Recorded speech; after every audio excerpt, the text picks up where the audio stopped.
চাচাতো বোনের বিয়ের 2 দিন ছুটি খাওয়ার পর আজকে আমি কাজে যাচ্ছি। তো এখন বাজে প্রায় 10:30, যাতে যাতে আমার এখান থেকে 30 মিনিট লাগে, বাজবে হচ্ছে 11:30, মানে 11টা বাজবে। তো গাইস ফাইনালি আসলাম। তো আসার পরে অ্যাডমিন আমাকে অনেক কথাই বলে, তো যাই হোক সব কথা শুনে আমি আমার কাজে লেগে পড়ি। তো গাইস চাকরি করলে এরকম কথা অনেক শুনতে হয়, তো এটা কোনো ব্যাপার না। যাই হোক আমরা হচ্ছে ভাই চাকরিজীবী, এরকম কথা অবশ্যই আমাদের শুনতে হয়। তো যাই হোক অবশেষে আমি এখন যাচ্ছি। একটা তার পড়ে আছে 2 দিন হলো, তো ওই তারটা হচ্ছে জমির মধ্যে পড়ে আছে, কাঠের পোল। তো ওখানে তাও রড নিয়ে যাচ্ছি যদি বাইসেস কোথাও লাগে। তো যাই হোক রডটা নিলাম, আর হচ্ছে এই যে ব্যাগ, তো এই দুইটা নিয়ে আমি চলে যাচ্ছি। তো ওখানে মেশিনের কোনো প্রয়োজন নাই, এই জন্য আর কি মেশিনটাও নিচ্ছি না। তো যাই হোক এই দুইটা নিয়ে আমি চললাম আমার গন্তব্যস্থলে। তো আমি এখন এই দুইটাকে আগে, এই যে আমার সেই পঙ্কিরাজ ঘোরাতে আগে এই দুটো ফিটিং করে নিব। তো ব্যাগটা আগে আমি ঝুলাই নিলাম, তারপরে এই রডটা কিভাবে নেই, তো অবশ্যই আপনারা অবশ্যই যদি ভিডিওটি দেখেন বুঝতে পারবেন। যে দেখেন আমি রডটা এই যে এইভাবে ঢুকাই দেওয়া, দেখেন এভাবে বাঁধায় নিলাম। তো যাই হোক এখন আমি কন্ট্রোল রুমটা তালা দিয়ে তো আমি চলে যাব সেই আমার গন্তব্যস্থলে। ওখানে গিয়ে আমি দেখবো আসলে পরিস্থিতিটা কেমন। তো যাই হোক একটু টিস্যু নিলাম, তো টিস্যু একেবারে শেষ, তারপর শেষ টিস্যুটা আমি নিলাম। তো এখান থেকে আমি দেখি টেপ একটা নিলাম। তো টেপ আমি নিলাম এই জন্য, কারণ টেপটা আমাদের বেশি প্রয়োজন হয়, কারণ টেপ ছাড়া আমরা তার কিন্তু রিল করে বাঁধিতে পারি না। তো যাই হোক গাইস আমি সব কিছু ঠিকঠাকভাবে নেওয়ার পরে আমি কন্ট্রোল রুমে তালা দিই। তো এখন গাইস সেখানেই যাব। তো মাঝখানে বৃষ্টি হয়েছে প্রচুর, তো আসলে ওখানে পানি কেমন হয়েছে জানি না। তো যাই দেখা যাক ওখানে কীরকম পানি হয়েছে। তো এই কাদোর মধ্যে মই দিয়ে কাজ করতে হবে সেই কাঠের পোলে। তো আমি এখন এই যে দেখেন বাইকে চাবি ঢুকাই দিলাম, এখন যাব হচ্ছে সেইখানে। তো দেখেন গাড়ি নিয়ে চলে যাচ্ছি। তো এই গাড়িটা অনেক পাতলা, তো পাতলা হলেও যে কোনো সময় যে কোনো অবস্থাতে এটা মুভ করা যায় সহজেই। ওই যে টিজি, ওই যে পোলে টিজি ঝুলা আছে নিচে, একেবারে নিচে পড়ে আছে। তো এই টিজিটা প্রায় 3-4 দিন হলে পড়ে আছে, আমাকে অ্যাডমিন বলছিল, বাট তার মধ্যে আমার বিয়ে হয়েছিল আমার চাচাতো বোনের। তো যার জন্য আর কি কাজটা পেন্ডিংয়ে ছিল। তো আজকে আসছি এই কাজটি করার জন্য। তো এই যে পানি ওয়া গাড়ছে, ধান গাড়ছে। তো এখন ওইখানে হচ্ছে কাঠের পোল, ওখানে মই ছাড়া কাজ করা সম্ভব না। তো যাই হোক একটা মই সংগ্রহ করতে হবে। এখানকার যে আশেপাশে বাড়ি রয়েছে, তো দেখি এর আগেও কাজ করছিলাম, তো বাড়িতে যাব মই দেখি পাই কিনা। তো আসলে এরকম মানে সিচুয়েশনে কি করবো বলেন। তো যাই হোক এই টিজিটা তুলে দিতে হবে, কোনো কথা নাই যদি এরকম থাকে, কারণ এই টিজির থেকে অনেকগুলো লাইন চলে, এটা মেইন টিজি, এটা এরকম রাখা মানে একটা রিস্ক, ঠিক আছে। তো যাই হোক এখন আমি একটা প্রথমত মই সংগ্রহ করি। জমি নিয়ে গেছে, পাওয়া যাবে না এখন। আর কারো মই নাই এখানে? হ্যাঁ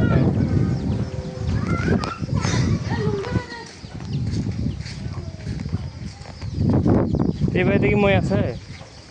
এই বাড়িতে একটু না মইটা দেওয়া যাবে, ওই যে ওখানে তার পড়ছে ভিন্নের মধ্যে, ওয়াইফাই তুলে দিব।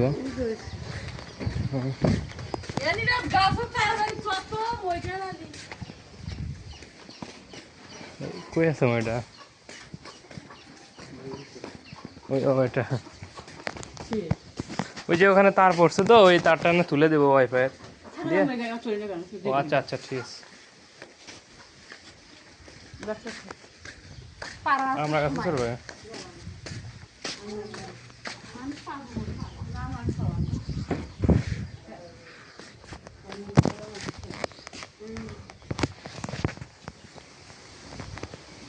সংগ্রহ করলাম, তো যাই হোক অবশেষে পাইছে, এটা আলহামদুলিল্লাহ। তো আমরা তো আর মই অত দূর থেকে নিয়ে আসতে পারি না, তো এখান থেকে আমাদের অফিস প্রায় 1.5 কিলোমিটার দূরে। তো ওখান থেকে কি আর ভাই নিয়ে আসা সম্ভব বলেন। তো যাই হোক আগে প্রথমত জিয়াতা নিতে হবে। ফাইনালি আমার যা যা সেট আপ নেওয়া দরকার সব নিয়ে নিলাম। তো আমি বেলটা এই জন্য নিলাম, কারণ কাঠের পোল যদি আমি মইতে উঠিও, বাট তো আমাকে হচ্ছে অবশ্যই 2 হাত দিয়ে কাজ করতে হবে। তো মইতে উঠলেও আমি হচ্ছে একেবারে যেটা আগাল সেটাতে উঠবো। তো তো যার কারণে ওখানে উঠলে তো মনে করেন যে নিজের ব্যালেন্সটা ধরে রাখতে পারবো না। তো এই জন্য বেলটা নিলাম, বেলটা নিয়ে নিজেকে সেভ নিয়ে তারপরে 2 হাত দিয়ে ফাইন করে জাম দিয়ে কাজ করা যাবে। তো অবশ্যই আপনারা ভিডিওটি দেখতে থাকুন।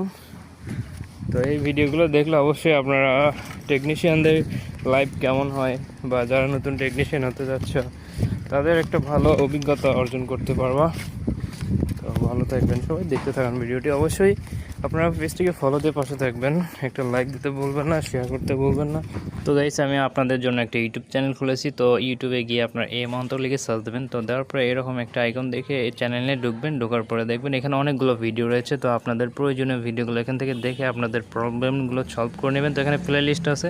তো প্লে লিস্টে আপনারা যে ভিডিওটি দেখলে সমস্যা সলভ হবে সেই ভিডিওটি দেখে আপনাদের সমস্যাগুলো সলভ করে নেবেন। তো অবশ্যই চ্যানেলটিকে সাবস্ক্রাইব করে অল বাটনে চাপ দিয়ে রাখবেন, তো পরবর্তী ভিডিও পাবেন।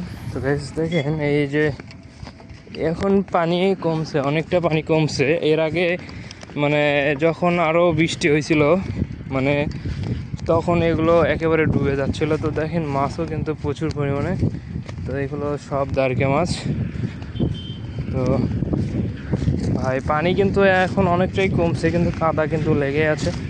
তো যাই হোক, এখন ভাবতেছে এদিক দিয়ে যাবো না সামনেটা দিয়ে যাবো। গেলে তো কাদা লাগবেই, নো মিস নাই। এদিকে সামনেটা কেমন অবশ্যই আমাকে ওইটা একটু ভালো মনে হচ্ছে রাস্তাটা। তো যাই হোক, কাদা কিন্তু লাগবেই, কাদা ছাড়া কিন্তু অবশ্যই হবে না। খুলতেই হয়েছে, স্যান্ডেল পরে আসতে পারি না কারণ কাদাগুলো অনেক নরম। তো দেখেন টিজির অবস্থা। তো যত কিছুই হোক তারটা কিন্তু সেফ ছিল, এখান থেকে তারটা কিন্তু মানে লাইনগুলো ঠিক ছিল। তো এগুলো এখন খুলে আবার ভালো করে ড্রেসিং দেব, তারপরে উপরে তুলে দিব। নিচে যেটুকু করার প্রয়োজন সেটুকু করে উপরে বাকিটা জাম দেব। তো গাইস ফাইনালি আমার সেই তারটা তুলে দেওয়া শেষ, টিজিগুলো তুলে দিয়েছি। তো দেখেন আমি কিন্তু রাস্তা থেকে ভিডিও করতেছি, অনেকে হয়তো বুঝতেও পারতেছেন, আবার অনেকে বুঝতেও পারতেছেন না। তো কীরকম ছিল আগে আর এখন দেখেন কীরকম হয়েছে। তো যাই হোক, তারটা সম্পূর্ণভাবে সেভ করে তুলে দিয়েছি। তো আমি আসার পরে মইটা দেওয়ার পর আমার কাদা কুদে লেগেছিল। তো আমি ধুয়ে ফ্রেশ হয়ে একটু আপনাদেরকে লাস্ট ফিনিশিংয়ের ভিডিওটি দিচ্ছি। যাই হোক গাইস, আপনারা যদি অবশ্যই ভিডিওটি থেকে অনেক কিছু শিখতে পারেন অবশ্যই কমেন্ট করবেন, জানাবেন। এবং পরবর্তী ভিডিওগুলো পাওয়ার জন্য অবশ্যই ফলো দিয়ে পাশে থাকবেন এবং ইউটিউব চ্যানেলটাকে আপনারা সাবস্ক্রাইব করতে ভুলবেন না। অবশ্যই ইউটিউব চ্যানেলটাকে আপনারা সাবস্ক্রাইব করে দেবেন। তো আমি কিন্তু সর্বপ্রথম আগে ইউটিউবেই মানে ভিডিওগুলো আপলোড দিয়ে থাকি। তো ভালো থাকবেন সবাই, আসসালামু আলাইকুম।